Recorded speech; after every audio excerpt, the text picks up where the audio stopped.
Selamat hari Senin, sahabat pojok. Tidak terasa ya, seminggu sudah berlalu.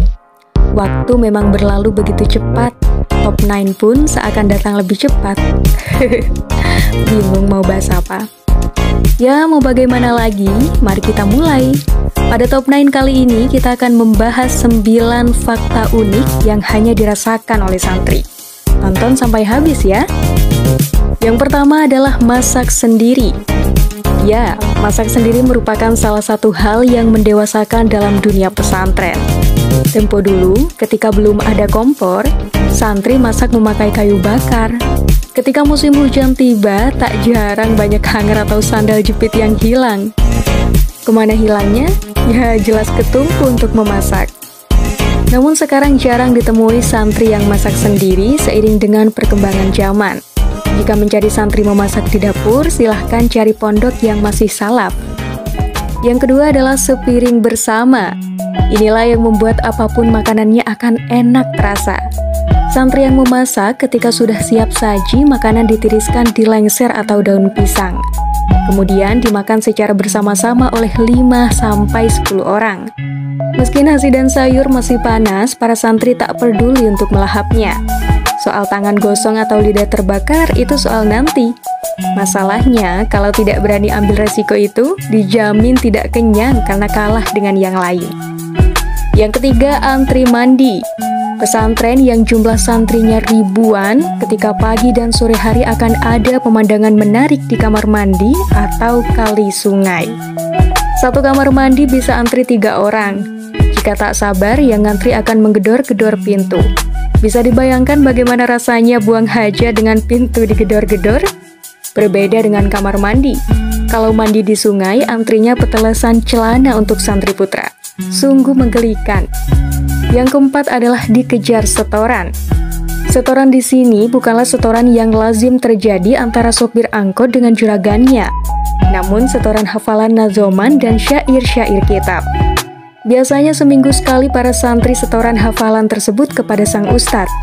Jika tidak memenuhi target, si santri akan ditakzir dan lebih ekstrim lagi tak bisa naik kelas loh. Kelima, tidur di lantai. Dulu tak ada ceritanya santri tidur di kasur. Tidurnya cukup rebahkan badan di lantai kamar, depan kamar atau serambi masjid. Untuk bantal, pakaian kotor dikumpulkan lalu dibungkus dengan sarung.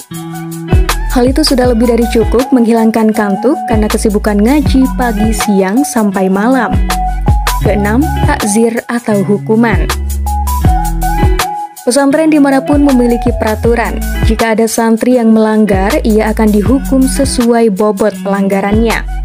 Ada yang diceburkan ke kolam atau sungai, dicukur gundul atau dipajang di depan pesantren dengan mengalungkan papan bertuliskan kesalahannya. Ketika terjadi takziran ini, biasanya semua santri menonton dan menyoraki. Ini pelajaran sekaligus tes mental dan melatih tanggung jawab. Ketujuh, berebut mencium tangan kiai. Pesantren salaf mengajarkan santri untuk memuliakan ilmu dan ahlinya. Salah satu bentuk memuliakan tersebut adalah bersalaman dan mencium tangan kiai. Ini terjadi di semua pesantren-pesantren salaf kecuali pesantren modern. Selain itu, bersalaman dan mencium tangan kiai adalah sebuah upaya ngalap berkah atau menghadap barokah agar mendapat ridho dari sang kiai. Kedelapan, tirakah. Para santri biasanya meminta ijazah kepada kiai akan amalan-amalan tertentu, seperti ngerawat atau tidak makan nasi, puasa, sholat jamaah, manakib, mujahadah, dalalil, dan lain-lain. Amalan tersebut merupakan metode salafiyah yang menjadi perkat masuknya ilmu ke hati. Jadi jangan heran kalau ada santri yang makannya nasi aking atau oyek tiwul, karena itu ia sedang menjalankan misi spiritual. Bahkan di pesantren tertentu, banyak santri yang mengamalkan ilmu kanuragan sehingga tak mempan bacok. Terakhir adalah sedih tak dijenguk. Momen menyedihkan ini biasanya berlangsung saat akhir pekan, yaitu hari Minggu, di mana banyak wali santri yang berdatangan untuk menjenguk putra-putrinya. Di momen seperti itu bagi mereka yang dijenguk akan melepas rindunya kepada orang tua dan rindu orang tua kepada anaknya.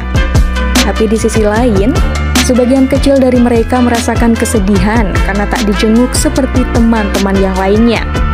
Biasanya mereka yang sedih ini hanya bisa memandangi teman-temannya yang bahagia karena dijenguk, menghabiskan waktu untuk tidur, ada juga yang meratapi dengan berdiri di balik jendela.